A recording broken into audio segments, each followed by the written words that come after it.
Hello, good morning, good afternoon, good evening to you all. Hello, I am Jackie and welcome to my channel. I am Forever Faithful. Hope you all are doing well today. I wanted to talk to those who are on Isolation Island. This is where your life is turned upside down and things and people seem to be disappearing, falling by the wayside. And you're finding yourself on this island in this new territory and you just trying to grasp what has happened to your life. Nothing is the same. Everything is different. And you find yourself alone. And it could be you and just your children. But you're trying to figure out what happened. You're on this island because you needed to see people for who they were, situations for what they were. And you couldn't see that when you were on the mainland. Just couldn't. Now you're on this island, this isolation island, by yourself, trying to figure out what you're going to do. What has happened and what are you going to do? What can you do about it? You're in a new territory and you're just trying to figure things out. And now you're having to do things all by yourself. But during this process, you're realizing that you're getting clarity on people and situations and how certain things and certain people just wasn't good for you. Wasn't good for you, your mind, or your emotions, or your health. Now that you're on this island, you're discovering new things about yourself. You're learning new things about yourself, your strengths, and you're having to work with whatever you have on this island. And you may have limited resources, but you're going to make the most of those resources. And this is the time where you're being asked to basically call on the Holy Spirit, Source, the divine creator, to help you through this transition because you have nothing or no one else. This is all for your good. It may not look like it, and it surely probably don't feel like it. You possibly feel alone, abandoned, betrayed, filled with anger, heartbreak, so many emotions right now.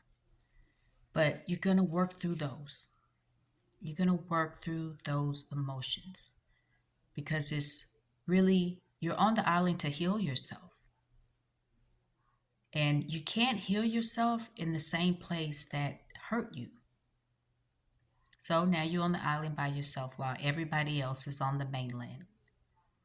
But you're learning so many new things about yourself.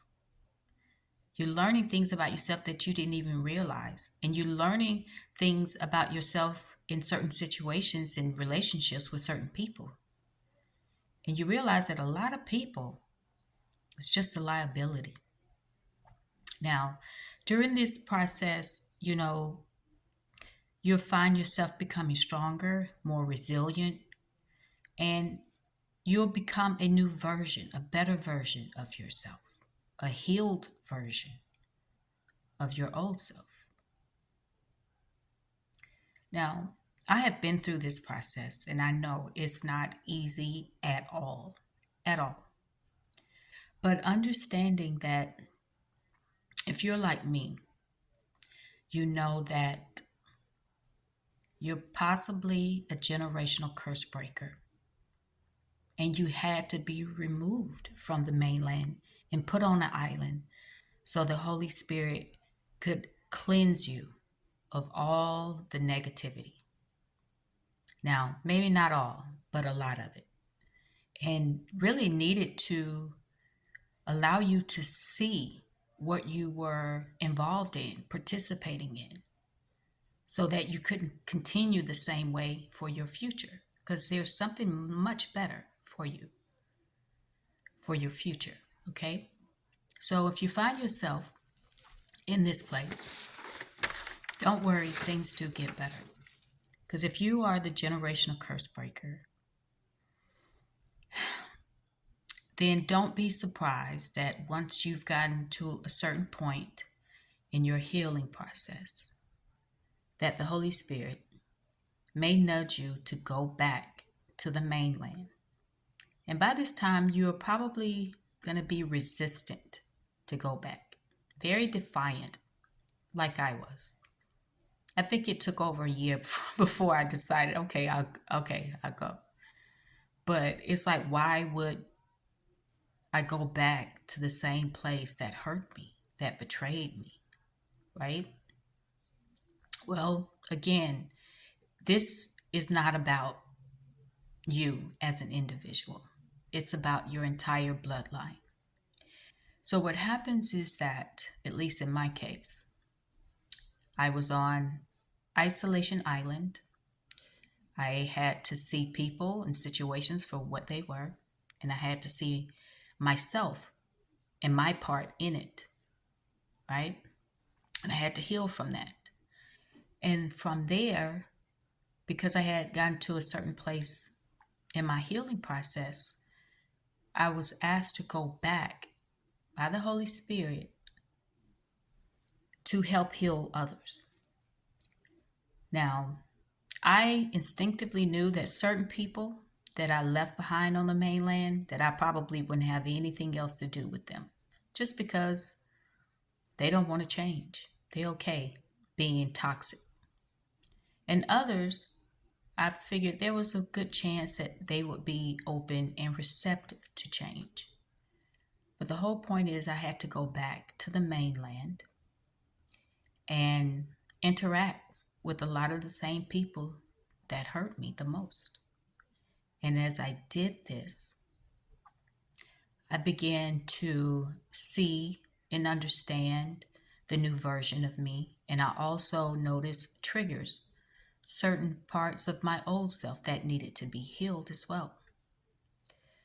And so as I continued to interact with these people, and I was being triggered quite often, but I had I had a choice to choose to respond in my new healed way, or to go back, to revert back to the way it was. And because I began to react in a different way, people started to respond to me in a different way. And I can say now, I think it's been 4 years of me going back into the fold, back to the mainland, is that there has been quite a bit of healing that has taken place because of my obedience to go back to the mainland, because of my obedience to take responsibility for my part in these toxic, dysfunctional relationships. Now, if you're being asked, not everyone will probably be asked to go back, but in my case, I was asked to go back because I knew that I was different from everyone else. Just the way my mindset, the way I lived my life was just totally different than everyone else. But this taught me that, you know, even though it's my journey, but it's not all about me. It's literally about my entire bloodline. And that I have to keep reminding myself, even to this day, that it's not all about me, that it's literally about my entire family, and that I am here to heal my family. And it is not an easy journey by far. I'm not going to sugarcoat it, but it is worth it because you're able to heal a lot of dysfunction within the family, within ourselves. So just know, if you're on Isolation Island, that you're not going to be there forever. It's just temporary. There are things that will be revealed about people and situations, and there will be things that will be revealed about yourself as well. And you'll learn new things about yourself. You'll begin to start thinking differently and behaving in a different way. And you'll find out that you're actually resilient, more resilient than you even imagined, and that you can do a lot of things alone, and that it doesn't require a lot of people in your life for you to survive. But all you really need is a better mindset and the Holy Spirit, divine creator. That's it. But just know that this too shall pass, and you'll be stronger and a better person because of it. That's all I wanted to share. Thank you all for stopping by. So until next time, take care of yourselves. Bye.